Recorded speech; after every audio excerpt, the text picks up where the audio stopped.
On this week's show, Parking and LC Sports, INLC begins now.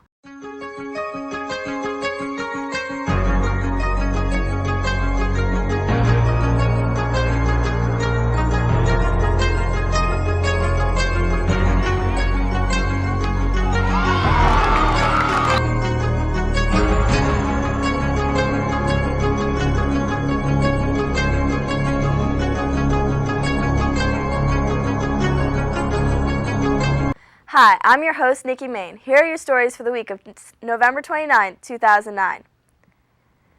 Notice how parking has been so difficult this year? INLC reporter Chaz Rayon went out to find the reason why.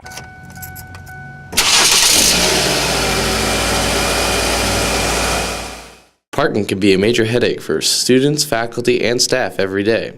As this graph shows, the number of faculty and students vastly outweigh parking spots. There are various parking places around campus for students to park.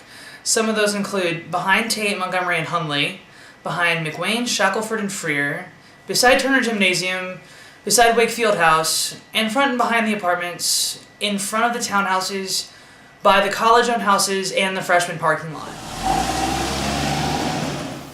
I basically park behind the apartments at night and in the morning, but when I go to classes I try to park near Shule, but all the parking spaces are taken and I have to park on the farthest side near Thompson, and that is a pain in the butt.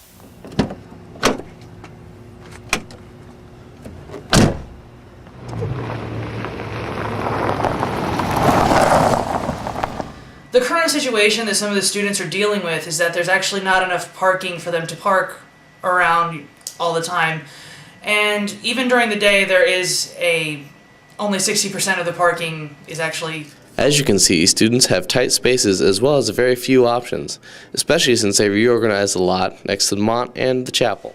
There's three main parking decals that are used by the students on campus at LC.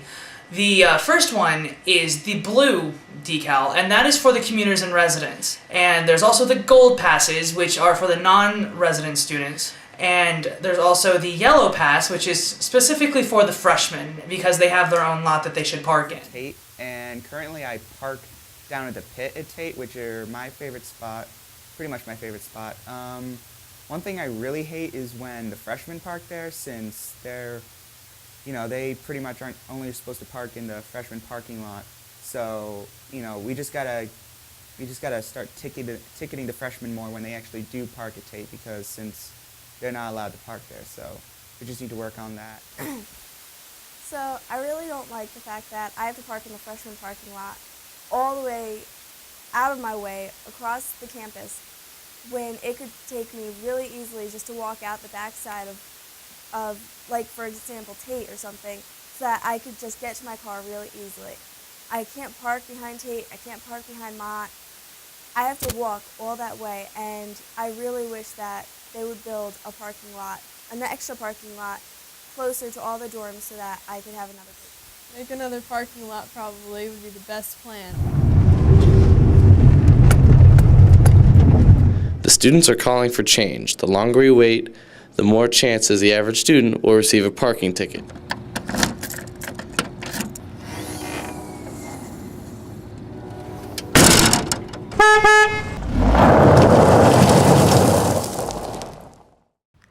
And now for this week's update on LC Sports.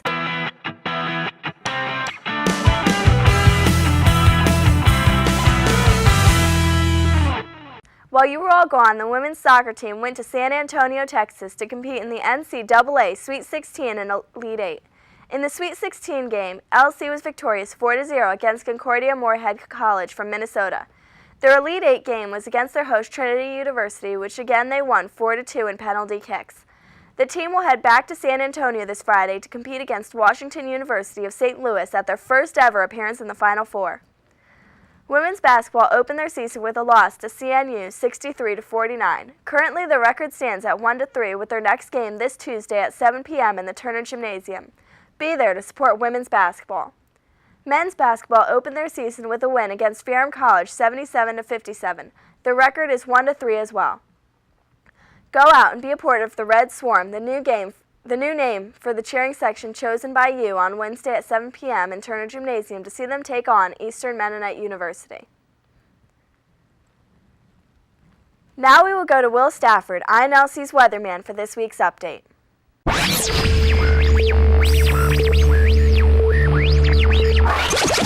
Tuesday will bring a mixture of clouds and sun, much cooler. However, temperatures struggling to get to 50 degrees on Tuesday night as we drop down to 30 degrees. Frost is likely first thing in the morning on Wednesday. Wednesday afternoon brings an all-day rain. Temperatures steady in the upper 40s. Rain continuing into Wednesday night, holding temperatures steady into the upper 40s. On Thursday will still be quite chilly, 49 for the daytime high. Temperatures on Thursday morning will see leftover rain. However, sunshine breaks through to the afternoon. Get the heavy jackets out because Thursday night we're talking lows into the upper 30s. On Friday, we'll be greeted by a few more clouds as they come back into the area. We'll get up to a daytime high of 45, but then as we bottom out Friday night into Saturday morning with the coolest air we've seen thus far, temperatures in the upper 20s first thing on Saturday morning. If you're traveling on Saturday, expect temperatures here in the lower 40s and nationwide temperatures to be quite chilly. You have to head into areas down towards the deep south to see temperatures at the 60-degree mark. Minot, North Dakota is behind me, and you'll see that on Saturday. They're only going to get up to 25 for the daytime high. We'll see this type of air as we head in here into the day on Sunday, and as we head into the day on Sunday, we'll stick with the same pattern. Cooler air gets a little closer to us. Mountain area is not going to get out of the 30s all day long. Once again, here's your forecast for the work week. Have a good one.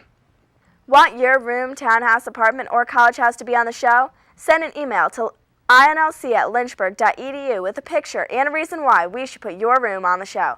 If you're lucky, you could be the next feature on LC Cribs. That's all the stories we have for you this week. I'm Nikki Main, and I'm out of here.